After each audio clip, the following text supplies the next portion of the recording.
اللہ اکبر، اللہ اکبر، اسلام زندہ باد، اسلام کی ہر ایک بات زندہ باد، اسلام ایک بار پھر بازی لے گیا۔ سبحان اللہ۔ تمام مسلمان اس ویڈیو کو آخر تک ضرور دیکھیں اور شیئر کر دیں۔ مرد کا ڈی این اے عورت کے جسم میں 4 ماہ 10 دن تک موجود رہتا ہے۔ مسلم عورتوں کی عدت اور ڈی این اے کی سائنسی تحقیق۔ فلوریڈا کا ایک ڈاکٹر جیمز انسانی جسم کے ڈی این اے پر 1968 عیسوی میں ایک لیبارٹری میں کام کر رہا تھا۔ وہ ایک کرسچن تھا، اس کی بیوی سیاہ فام تھی اور ان کے 3 بچے بھی تھے۔ اس کے پڑوس میں ایک مسلم فیملی رہتی تھی۔ ڈاکٹر جیمز کی بیوی کا مسلم گھرانے میں آنا جانا رہتا تھا۔ مسلمان عورت کا مرد اسی دوران فوت ہو جاتا ہے، اس لیے وہ عورت شوہر کے انتقال کے بعد عدت میں بیٹھ جاتی ہے۔ ڈاکٹر جیمز کی بیوی اپنے شوہر سے مسلمان عورت کی عدت کا ذکر اکثر گھر میں کرتی رہتی تھی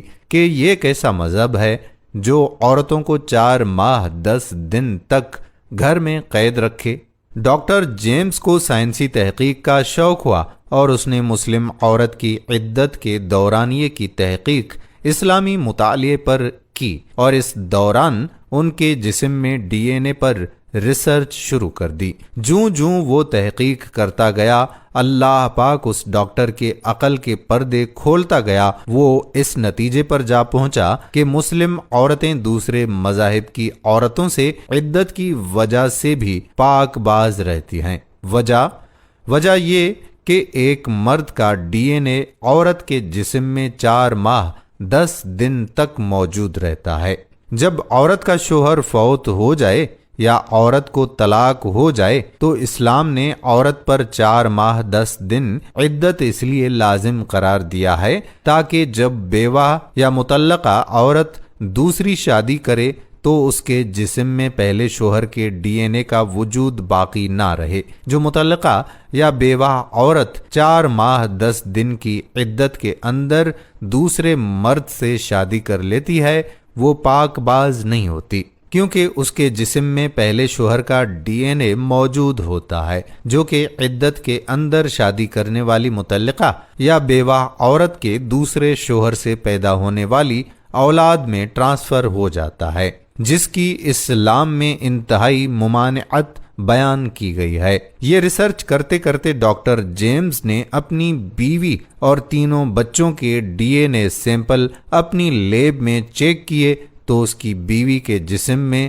4 مختلف لوگوں کے سیمپل پائے گئے اور ان کے بچوں میں سے سوائے ایک بیٹے کے باقی 2 بچوں میں ڈاکٹر جیمز کے علاوہ 2 اور لوگوں کے ڈی این اے سیمپل نکل آئے۔ ڈاکٹر جیمز نے اپنا ایک بیٹا جس میں فقط ڈاکٹر اور اس کی بیوی کا ڈی این اے پایا گیا تھا اس کو اپنے پاس رکھا اور بیوی کے ساتھ 2 بچوں کو چھوڑ کر مسلمان ہو گیا اور کینیڈا جا کر ایک مسلم عورت سے شادی بھی کر لی۔ ڈاکٹر جیمز عیسائی مذہب چھوڑ کر اسلام کے دائرے میں داخل ہو گیا اور اپنا نام ڈاکٹر جون رکھ لیا۔ اس نے اپنی اس ریسرچ کو کینیڈا کے ایک اخبار میں اپنی رپورٹ کے ساتھ شائع کروایا تو ڈاکٹر جون کے حلقہ احباب میں سے کافی سارے لوگوں نے اسلام قبول کر لیا۔ یورپ میں ڈی این اے پر سائنسی تحقیق 1960 عیسوی کے عشرے میں شروع کی گئی تھی، جبکہ مذہب اسلام میں صدیوں پہلے عدت کی بنا پر انسانی ڈی این اے کی طرف اشارہ دیا گیا ہے۔ اللہ اکبر، اللہ اکبر، اسلام زندہ باد، اسلام کی ہر ایک بات زندہ باد۔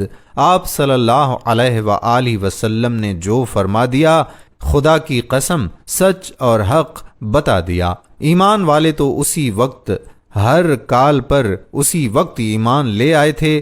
سائنس آج تحقیق و تجربات کرنے کے بعد اسلام کی بتائی ہوئی باتوں پر ایمان لا رہی ہے۔